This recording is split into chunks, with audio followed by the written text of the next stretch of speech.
Everyone welcome back. आज का हमारा टॉपिक है एसोसिएटिव एरे। एसोसिएटिव एरे तो पिछला टॉपिक था हमारा। आज मल्टी डायमेंशनल एरे है, ठीक है। Multi dimensional array. मैं इसको रिमूव करूं।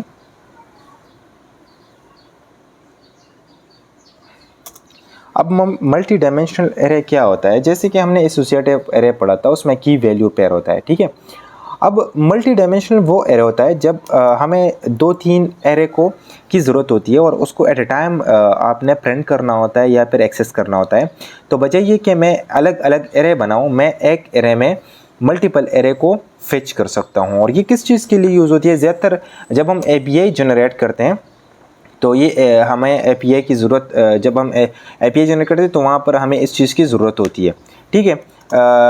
तो यहाँ से अगर आप इस कंसेप्ट को क्लियरली नहीं समझ पाओगे तो बाद में एपीआई जनरेट करने में आपको बहुत मुश्किल होगी। तो काइंडली इसको आखिर तक देखें इस वीडियो को, तो आपको मल्टी डायमेंशनल और इसके साथ साथ आपको एपीआई में अगर इसकी ज़रूरत पड़ गई तो आप एपीआई आसानी से जनरेट कर सकते हैं।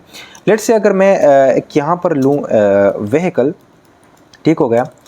मैं एक एरे लेता हूँ, ठीक है। और व्हीकल में अब गाड़ियाँ आती है, ठीक है। अब गाड़ी मल्टीपल टाइप की होती है। लेट्स से मैं कहता हूँ कि कार्स हैं, ठीक है, और उसमें ट्रक्स हैं, ठीक है। ट्रक भी एक व्हीकल है और उसमें कार्स भी व्हीकल हैं। अब कार्स में मल्टीपल कंपनीज़ है और इस तरह से ट्रक्स में भी मल्टीपल कंपनीज़ होती हैं। मल्टीपल कंपनीज़ के ट्रक्स होते हैं, ठीक है। तो मैं लिखूँगा यहाँ पर एरे, लेट्स से, और यहाँ पर मैं लिखता हूँ कार्स, और इसको मैं असाइन कर लेता हूँ एक और एरे को, ठीक है। और इसमें मैं लिखता हूँ, लेट्स से कार्स कौन सी है? लेट्स से बुगाटी है। ये आई मुझसे क्यों पहले लिखा जाता है? बुगाटी है, टोयोटा है, टोयोटा, और इसके साथ लेट्स से BMW। बस ये ठीक है, ठीक हो गया। अब इसके बाद आते हैं, कामा लगाएंगे आप, ठीक है, नॉट सेमीकोलन, कामा लगाएंगे। और कामा के बाद लेट्स से मेरे पास ट्रक्स हैं। ट्रक्स का मुझे इतना अंदाज़ा नहीं है, लेकिन खैर फिर भी लगाते हैं कुछ इधर उधर की कंपनियां। लेट्स से फेरारी का ट्रक तो नहीं होता है, लेकिन बस लगा लेते हैं फेरारी, ठीक हो गया। और इस तरह से टोयोटा, इस तरह से आपका हो गया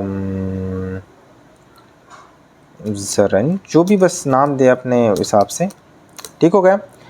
अब इसको मैं यहाँ पर क्लोज कर रहा हूँ, ठीक हो गया। अब ये मेरे पास क्या होगा? मल्टीपल एरे, ठीक है, मल्टी डायमेंशनल एरे या मल्टीपल एरे। अब इसको मैं एक्सेस कैसे करूँगा? तो एरे तो हम प्रिंट आर के ज़रिए से एक्सेस कर सकते हैं। और अगर मैं यहाँ पर आ जाऊँ और डॉलर व्हीकल्स को एक्सेस करूँ और यहाँ पर इसको मैं सेव करूँ और यहाँ पर आ जाऊँ, मैं रिफ़्रेश करूँ, तो ये देखें अब ये एरे है, ठीक हो गया। ये एरे कौन सी एरे हैं? ये आपकी ये एरे हो गई, ठीक है। अब इसके बाद आते हैं, अब इसके अंदर क्या है? कार्स। कार्स के अंदर क्या है? अब ये कार्स हो गया, ठीक है। कार्स के अंदर एक और एरे है, ठीक हो गया।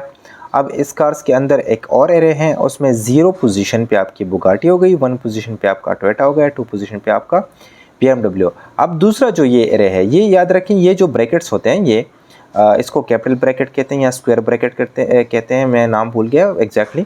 स्क्वायर बोलते हैं मेरे ख्याल से। अब ये किस चीज़ की निशानी है? जैसे ये निशानी आपकी फंक्शन की होती है, तो ये निशानी आपकी एरे की होती है, ठीक है, PHP में। तो ये एरे हो गया आपका, ठीक है। और इसके अंदर दूसरी एरे है, ठीक है। 0 पोजीशन पे फेरारी है, 1 पोजीशन पे टोयोटा है और 2 पोजीशन पे आपका ज़रंज है, ठीक हो गया।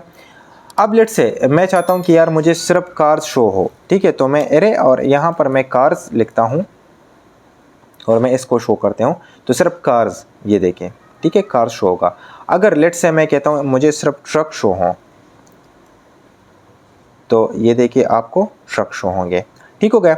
अब आप इस तरह से भी कर सकते हैं, इको के ज़रिए से भी हम इसको एक्सेस कर सकते हैं। लेट्स से डॉलर व्हीकल, ठीक हो गया। और लेट्स से मैं कहता हूँ मुझे ट्रक चाहिए या फिर कार्स। कार्स में अब 0 पोजीशन पे कौन सी एरे है? अगर कौन सा आइटम है? तो अगर मैं एक्सेस करूँ तो 0 पोजीशन पे बुगाटी है, 0 मैंने दिया है, हाँ। कार्स में 0 पे बुगाटी, ठीक है।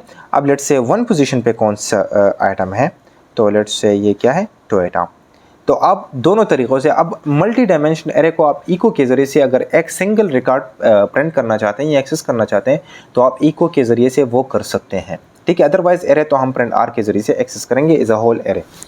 तो आई होप आपको समझ आ गया होगा। और मैं अब इंटरव्यू क्वेश्चंस भी डालूंगा, ठीक है। नीचे डिस्क्रिप्शन सेक्शन में इंटरव्यू क्वेश्चन है, तो आप उसको पढ़ें, आपको बहुत हेल्पफुल होगा वो। तब तक के लिए अगर आपने कुछ सीखा है इस वीडियो से, इस प्लेलिस्ट से, तो काइंडली कमेंट करें, सब्सक्राइब करें और दोस्तों के साथ शेयर करें। Thank you for watching.